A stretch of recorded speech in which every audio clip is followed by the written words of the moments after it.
Sa pagbubukas ng sesyon ng Kamara sa January 26, tatalakayin ng isang komite ang mga issue sa prangkisa ng solar power company ni Congressman Leandro Leviste. Sisilipin naman ng ombudsman kung may monopolyo si Leviste sa renewable energy. Nakatutok si Tina Panganiban Perez. Tatalakayin ng House Committee on Legislative Franchises sa January 26 ang umano'y issue sa prangkisa ng solar power company ni Batangas 1st District Representative Leandro Leviste. Sa araw na yon, magbubukas muli ang sesyon ng Kongreso at may nakatakdang pagdinig ang komite. In the process of the hearing, I will put that on the other matters because sa 26, meron kaming hearing. Gusto ko rin maimbestiga so that the people will know, the public will know what happened. Pero susundin daw nila ang tamang proseso. First thing to do is somebody has to file a resolution or somebody have to have this privilege speech, and then after that, i-refer nila to proper committees.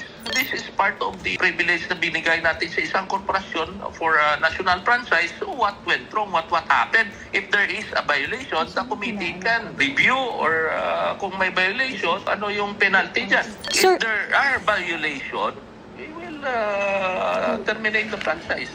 Kasamaan niya sa mga iimbitahan ng komite ay si Leviste mismo. Sir, required po bang humarap si Kong Leviste? Well, kailangan because kung sino representative in that corporation, if somebody wants that i-invite as resource person o invite siya, pwede because siya yung owner ng corporation.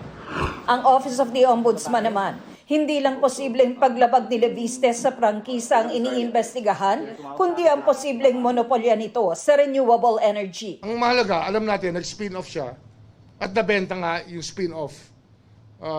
Na hindi, sabi ko nga, hindi pwedeng gawin directly, hindi mo pwedeng gawin indirectly. Kung hindi pwede mong ibenta yung isa, gagawa ka naman ng kontrata, gagawa ka ng subsidiary, baka naman pinaiikutan mo na yung batas. Virtual monopoly yan.